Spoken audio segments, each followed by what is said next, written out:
I want to talk a bit about Google's perspective on what it takes to get machines to work in data centers. It may not be clear to everyone, but machines, even if they are great, even if their quality is good and so on, they don't necessarily just work. And that's a problem, because you could have this amazing hardware that we actually have a hard time ingesting and putting into operations in a data center. So why? Well, first of all, we have all this automation that we developed over years, that you need to move machines from manufacturing to DC operations. So security has to kind of just work. You need to be able, it needs to change hands, right, with all the implications and trust.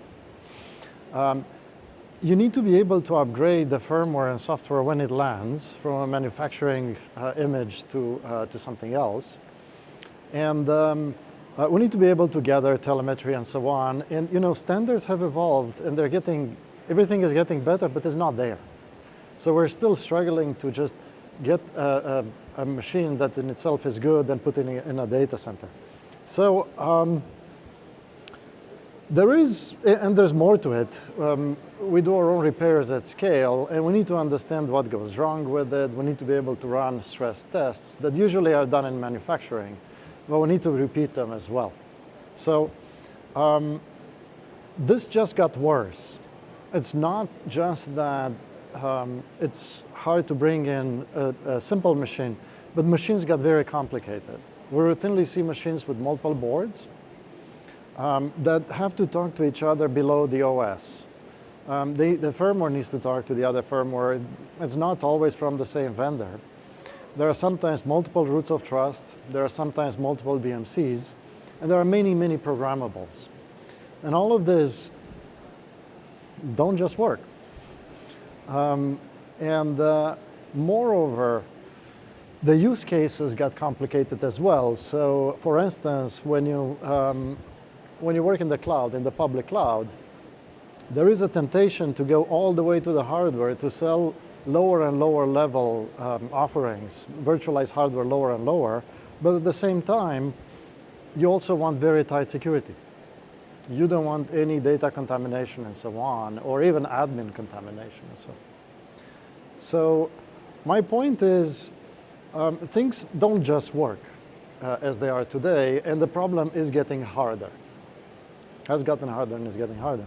So our vision is, first of all, let's break things down into modules and look at it one by one. If we agree on modular architecture, then we can actually say, okay, well, this part of the problem can be contained by interfaces, by validating that interface, and by properties that make it composable. So if I know how to bring in, if a board that comes from a vendor gives me what I need in terms of manageability, then I can take two boards and put them together because I know how to manage them. I can do that combination myself. So first of all, agree on the architecture, or modular architecture, then agree on standards and interfaces between these modules. If the modules speak a different language, I cannot put them together. Then align on reference software. One problem is that even if they do speak the language and so on, sometimes I need to change just a little bit because it doesn't quite just work, and I need to change a little bit, and if the software is alien, I cannot make that change. And then the development cycle is long, and then I end up having a hard time buying it because the development cycle is long and the life becomes shorter. Then, one thing that I really like to have is a validation ready for data center, a place where I can express my requirements as tests and say, this is what it takes for a machine to be ready for bringing up in a Google data center in terms of security handoff, manufacturing proof of quality, and so on. And I'm happy to contribute tests, right? But if those tests cannot run on the machine, today they cannot just run on the machine because there is no common ground. So also, the other thing in this vision that can be facilitated by OCP, but needs contribution from everyone, is we need to track the trends and get ahead of them. Otherwise, everybody will have their own interpretation of the trends, and they will develop things that kind of work mostly for them, either for a vendor or for a data center owner. So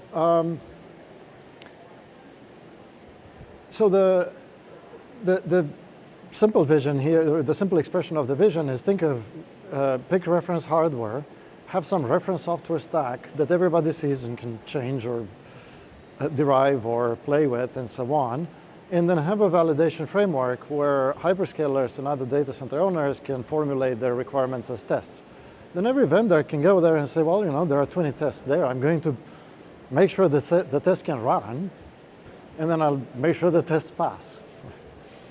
So what are the benefits? Well, to vendors, the benefits are you can avoid non-differentiating barriers, right? Like basically, if I produce an accelerator and it's not going to be adopted by hyperscalers because it doesn't pass security, that's a bummer, because I'm not selling security, I'm selling the acceleration. So you avoid this non-differentiating barrier to you. Another one is there's a wider market for each design.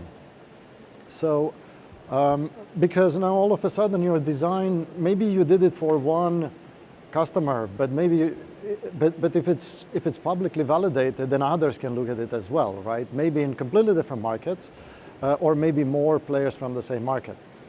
And it can increase the efficiency of the sales support cycle because this also goes towards the circular economy, because more participants can, so the cycles can be shorter.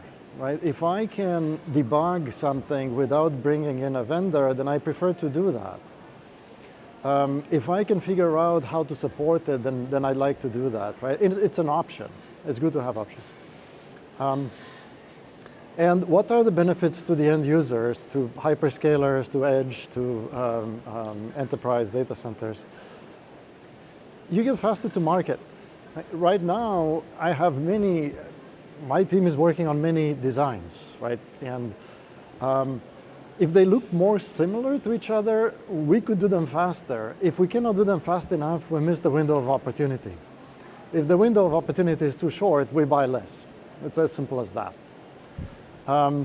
We also want to focus on innovation, not on barriers. I don't want to do telemetry adjustments every single time for every single design. I want it to just work. Then I can spend my time on innovation, and everybody can spend their time on innovation. So the call to action is, and it's already, I think I said it already, but I'm going to spell it out. Drive architecture of modularity. Please participate in various OCP work streams. Help produce reference hardware and software that can be validated by everyone. These are baselines. These are not necessarily the best products, but these are baselines that allows everyone to mutate and to eliminate the barriers by standardizing the baselines. And then contribute to this common validation framework and actual tests. And for vendors, when you design machines, it would be great if you can make them pass this validation that is being developed, and to end users contribute requirements as tests, not just as specification requirements. Google is very much invested in this. We actually kind of do all of this with our vendors, and we have a common reference software that we work with vendors and validation suite and so on. And we're working, but this is for Google use cases. There are many other use cases, right? And we are participating at OCP, and you can actually see many talks today. Some of them passed already, so you can watch them once they get published. For the reference software, we have for modular hardware, we have participation, of course, with DCSEM and DCMHS. I was presented today at 8 a.m. And for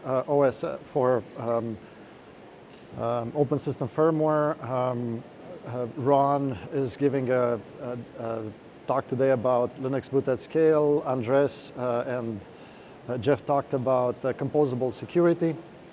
That one is in particular the critical one, because security, if the system doesn't have the security property, that's hard or impossible to fix. And then Pervin will talk about, or he actually talked about SmartNIC, our position on SmartNIC. Smithy will talk about storage. Dan will talk about validation. It's a recent contribution to OCP where we can actually exchange diagnostics across companies. And more about this in the software perspective at 4:50 today in a software talk. That's all I had to. That's all I wanted to say before wishing you bon appetit, although it looks like everybody's at the end of the lunch. These are some Google faces. They are here today. Please talk to them. Reach out to me offline. Thank you all. Bon appetit.